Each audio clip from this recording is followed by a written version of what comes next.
Hello everyone, welcome to our YouTube channel. उम्मीद करते हैं सब बहुत बहुत अच्छे होंगे। अगर आप हमारे चैनल से पहले से जुड़े हो तो आपको पता होगा कि हम लोग अभी को रिलेशन पे डिस्कशन कर रहे हैं, जहां आज हमारी 4th क्लास है। एंड अगर आप हमारे चैनल पे नए हो तो हम बता दें कि हमारा जो डिस्कशन है को रिलेशन से रिलेटेड है। को रिलेशन से रिलेटेड हमने उसकी meaning, what is covariance and coefficient of covariance पे ऑलरेडी क्लासेस अपलोड कर दी हैं। अगर वो क्लासेस अभी तक आपने नहीं की है तो सबकी लिंक आपको डिस्क्रिप्शन बॉक्स में दी गई है। और इनफैक्ट हमने को रिलेशन से रिलेटेड एक प्लेलिस्ट बना दी है सो दैट किसी भी स्टूडेंट को को रिलेशन की क्लासेस फाइंड आउट करने में कोई प्रॉब्लम फेस ना करनी पड़े। तो प्लेलिस्ट की लिंक आपको डिस्क्रिप्शन बॉक्स में दी गई है, वहाँ से वो क्लासेस आप ज़रूर से कवर कर लेना। अब आज हम सबसे इंपॉर्टेंट टॉपिक देखने वाले हैं को रिलेशन का, कोई properties of coefficient of correlation. अब देखो कोएफिशिएंट ऑफ कोरिलेशन को बेसिकली हम लोग आर से या आर एक्स वाई से डिनोट करते हैं। क्लियर? एंड हमने इसमें एक पॉइंट ये भी बताया था कि ये -1 to 1 ही लाई करेगा। क्यों? क्योंकि सिंपली इसमें हमें एक्सटेंट या लेवल तो जाना नहीं होता, हमें तो ये पता करना होता है कि उनकी क्या डायरेक्शन है, क्या डिग्री है। क्लियर? तो फर्स्ट पॉइंट है, it helps us in determining the closeness of the relationship between two और मोर देन टू वेरिएबल्स। दो या दो से ज़्यादा वेरिएबल्स के बीच में कितनी क्लोजनेस है, मतलब कितना वो क्लोजली रिलेटेड हैं, उसके बारे में अगर हमें जानना होता है तो हम किसकी हेल्प लेते हैं बेटा? कोएफिशिएंट ऑफ कोरिलेशन की। Next very important property is correlation coefficient lies between -1 and +1।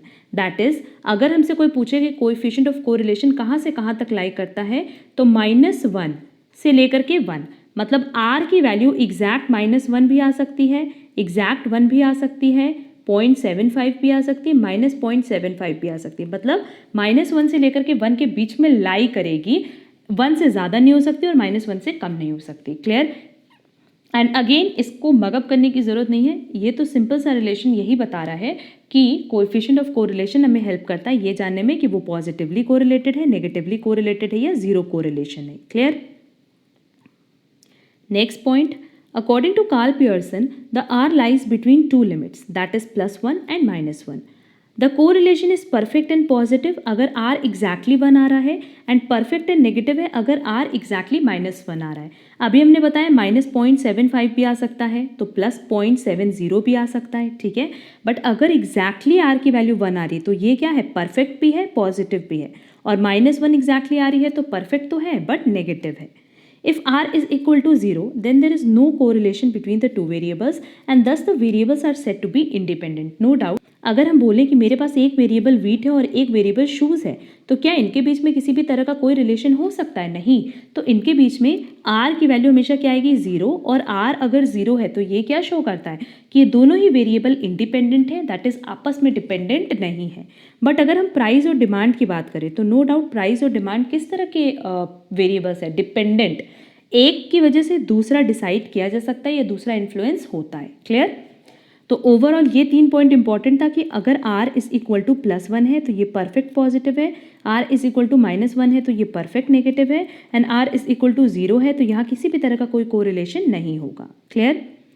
अब यहाँ पे देखो, ये एक पॉइंट बहुत इंपॉर्टेंट है। यहाँ बेसिकली हमने सबके नाम मेंशन कर दिए हैं जो कि MCQs में पूछते हैं। It means r lies between +1 and -1, ये तो अब सबको लर्न हो गया होगा। Within these limits the value of correlation is interpreted as follows. यहाँ हमने इंटरप्रिटेशन मेंशन किया है कि अगर r इज इक्वल टू +1 है तो हमने बताया कि परफेक्ट होगा प्लस पॉजिटिव होगा।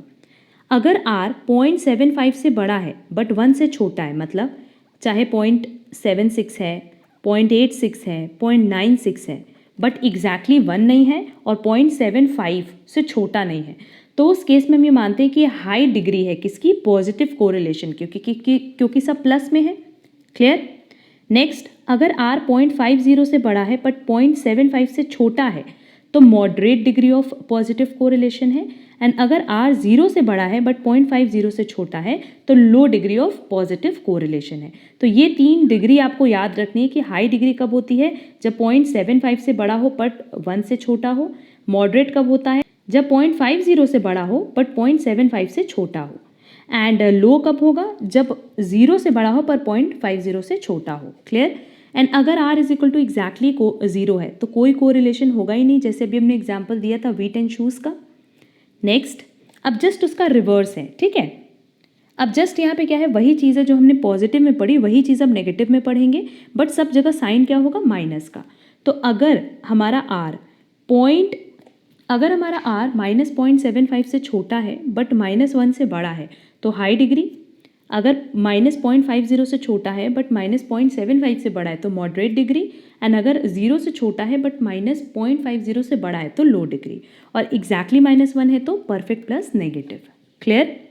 ये नोट्स आपको टेलीग्राम चैनल पे प्रोवाइड किया गया है, तो वहाँ से ये सारे पॉइंट्स एक बार आप अच्छे से याद कर लेना, क्योंकि एग्जाम में इससे क्वेश्चंस बनते हैं। नेक्स्ट जो सबसे इम्पॉर्टेंट प्रॉपर्टी है, नेक्स्ट अगेन एक बहुत इंपॉर्टेंट प्रॉपर्टी है ये, the r is a pure number. अब देखो कोएफिशिएंट का पहले भी हमने बताया था कि क्या किसी तरह का यूनिट होगा, नहीं, वो यूनिट फ्री होता है, and is not affected by a change of origin and change of scale. अब ये क्या बोला, ये बता रहा है कि अगर y is equal to a plus b x है, ठीक, तो ये भी एक वेरिएबल है, ये भी एक वेरिएबल है, बट ये दोनों ही वेरिएबल ओरिजिन से या स्केल से अफेक्ट नहीं होंगे। क्यों नहीं अफेक्ट होंगे? क्योंकि यहाँ पे तो हमें सिर्फ पॉजिटिव नेगेटिव रिलेशन देखना है ना, साइन देखना है हमें यहाँ पे वैल्यू से थोड़ी कोई मतलब है। क्लियर? तो ये हमेशा याद रखना कि अगर हम लोग कोएफिशिएंट ऑफ कोरिलेशन की बात कर रहे हैं तो ना ये ओरिजिन से अफेक्ट होता है ना ये स्केल से अफेक्ट होता है। क्लियर? एक बार हम यहाँ पे रिवाइज कराएंगे कि measure of central tendency origin से भी अफेक्ट होता है, स्केल से भी अफेक्ट होता है। मेजर ऑफ डिस्पर्शन ओरिजिन से अफेक्ट नहीं होता, स्केल से अफेक्ट होता है। And coefficient of correlation origin से भी अफेक्ट नहीं होता और स्केल से भी अफेक्ट नहीं होता। क्लियर? अब इसी प्रॉपर्टी को हम आगे एक्सटेंड कर रहे हैं कि this property states that if the original pair of variables x and y is changed to a new pair of variables u and v, then मतलब पहले हमने x और y के बीच में रिलेशनशिप देखा, अब हम u और v के बीच में रिलेशनशिप देखना चाहते हैं। तो हमेशा याद रखना कि जो वैल्यू इसकी आई है वही वैल्यू इसकी भी आएगी, सिर्फ और सिर्फ क्या चेंज हो सकता है, साइन चेंज हो सकता है, बट ये ओरिजिन या स्केल से अफेक्ट नहीं होती। तो देखो यहाँ पे हमने इक्वेशन बनाया है, u is equal to x minus a divided by b and v is equal to y minus c upon d. मतलब u और v के बीच का रिलेशनशिप देखना है किससे कंपेयर करके, x और y से। मतलब पहला पेयर x और y है, इसकी वैल्यू हमारे पास है, अब इसकी वैल्यू की हेल्प से हम u और v की वैल्यू कैलकुलेट करने वाले हैं। क्लियर? वेयर a एंड c are the origin of x and y। अगर a की बात करें, c की बात करें तो ये किसको रिप्रेजेंट कर रहा है, ओरिजिन को, एंड b और d की बात करें तो ये स्केल की बात कर रहा है। जैसे y is equal to a plus b x आप लोग देखते हो ना, तो a क्या होता है, ओरिजिन, b क्या होता है, स्केल। तो वही चीज़ बता रहा है कि फर्स्ट इक्वेशन में a ओरिजिन है और सेकेंड इक्वेशन में c ओरिजिन है। फर्स्ट इक्वेशन में b स्केल है और d स्केल है सेकेंड इक्वेशन में। क्लियर? तो अब देखो यहाँ पे ओवरऑल, तो यहाँ पे देखो ओवरऑल हमने फॉर्मूला क्या बनाया है, r x y is equal to b d divided by mod b mod d. अब देखो यहाँ पे हमने ओरिजिन लिया क्या, नहीं, ओरिजिन तो हमने कंसिडर ही नहीं किया। हमने क्या कंसिडर किया बेटा, खाली स्केल। फर्स्ट इक्वेशन का स्केल b था, सेकेंड इक्वेशन का स्केल d था, बट स्केल को नलिफाई भी किया है। कैसे? b भी कट जाएगा, d कट जाएगा। सिर्फ और सिर्फ देखो क्या किया है कि b और d का जो भी साइन होगा उसको तो ऊपर कंसिडर करेंगे और नीचे मॉड में लेकर के उसको नलिफाई कर देंगे। Clear? Multiply by r u v. तो हमारे पास अगर क्वेश्चन में यू वी की वैल्यू दिया है तो with the help of u v हम एक्स वाई की वैल्यू निकाल लेंगे, और अगर एक्स वाई की वैल्यू दिया है तो उसकी हेल्प से हम यू वी की वैल्यू निकाल लेंगे। उसमें कोई प्रॉब्लम नहीं है, बट ये इक्वेशन इंटैक्ट रहेगा। तो होपफुली ये प्रॉपर्टी सबको क्लियर हो गई होगी। सिंपली अगर हमारे पास क्वेश्चन में आर एक्स वाई कैलकुलेट करने बोला होगा एंड आर यू वी दिया होगा तो फॉर्मूला क्या हो जाएगा, बी मल्टीप्लाई बाय डी, और ये दोनों क्या है, scale divided by mod b mod d r u v. Clear? अब लेट्स से अगर हमारे पास क्वेश्चन में आर यू वी कैलकुलेट करने बोला है and r x y given है, तो सिंपली क्या करेंगे कि डिनोमिनेटर को यहाँ न्यूमरेटर में ले जाएंगे और यहाँ पे न्यूमरेटर को डिनोमिनेटर में ले जाएंगे। ठीक, क्रॉस मल्टीप्लाई कर देंगे, मेरे पास आंसर आ जाएगा। देखो यहाँ पे हमने ये चीज लिखी भी है कि it shows that numerically the two r remains equal and they would have opposite signs only when b and d the two scales differ in sign. मतलब हमेशा याद रखना कि ये पॉइंट यहाँ पे बहुत रेलेवेंट है। अगर मेरे पास दो वेरिएबल का कोएफिशिएंट ऑफ कोरिलेशन गिवन है और दूसरे का पूछ रहा है तो सिंपली ये दोनों हमेशा सेम आएगा, सिर्फ और सिर्फ कहाँ डिफर करेगा, ये साइन में डिफर करेगा, और वो भी तब डिफर करेगा जब दोनों में से कोई एक स्केल डिफर कर रही हो साइन में। क्लियर?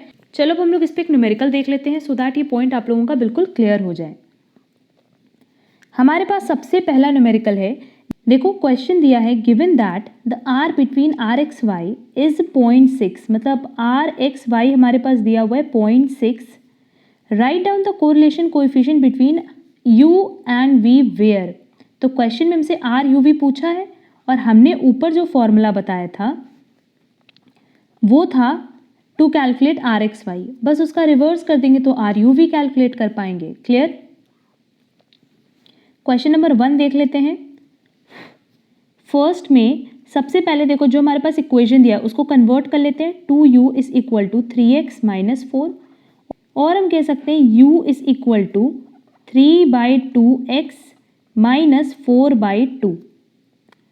हमें सिर्फ किससे मतलब है? b की वैल्यू से। वैसे ही दूसरा इक्वेशन है 4v minus 16y plus 11 is equal to 0, और हम कह सकते हैं 4v is equal to 16y plus 11, और v is equal to 16/4y plus 11/4। तो जो वैल्यू रेलेवेंट है ये d है और ये b है, बस इसी से मतलब है 3/2 एंड 16/4 से।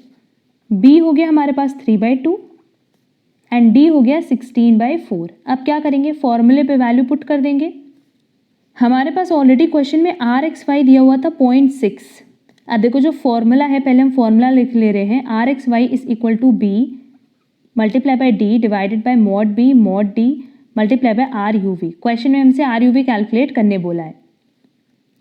ठीक, अब हम फॉर्मूले में वैल्यू पुट करेंगे तो ये हो जाएगा 0.6 is equal to 3/2 multiply by 16/4 divided by mod 3/2 mod 16/4, क्योंकि दोनों ही प्लस में है तो यहाँ पे साइन चेंज नहीं होगा। ये हो गया आर यू वी। अब ये तो कट जाएगा, वैल्यू क्या बची आर यू वी की? 0.6। क्लियर? तो आर एक्स वाई भी मेरा 0.6 था एंड आर यू वी भी कितना है? 0.6। क्लियर? अब ऐसे ही हम लोग सेकेंड क्वेश्चन सॉल्व करेंगे।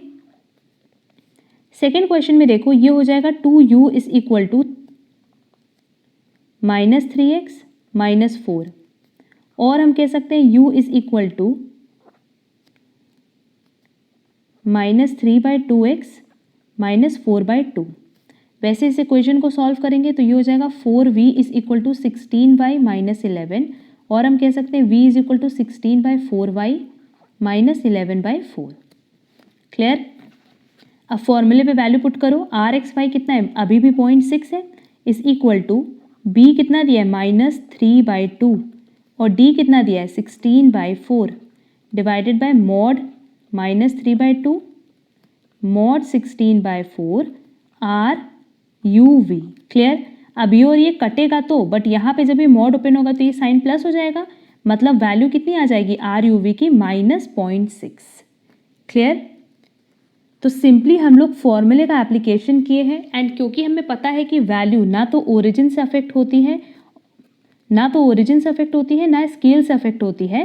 दैट इज अगर हम लोग कोएफिशिएंट ऑफ कोरिलेशन की बात करें तो ना वो ओरिजिन से अफेक्ट होता है ना वो स्केल से अफेक्ट होता है, इसीलिए हमेशा y इज इक्वल टू क्या आएगा? x आएगा। क्लियर? होपफुली ये पॉइंट सबको क्लियर होगा। ये कोएफिशिएंट ऑफ कोरिलेशन की लास्ट प्रॉपर्टी थी, दैट इज आर की लास्ट प्रॉपर्टी थी जिसपे हमें कुछ न्यूमेरिकल भी सॉल्व करवाना था।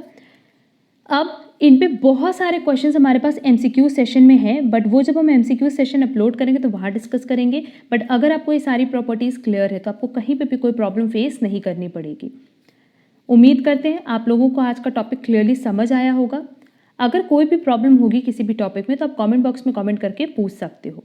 एंड इन क्लासेस के नोट्स आपको हमारे टेलीग्राम चैनल पे मिल जाएंगे जिसकी लिंक डिस्क्रिप्शन बॉक्स में गिवन है। अगर आपको आज का वीडियो पसंद आया है तो वीडियो को लाइक कमेंट और शेयर ज़रूर करें।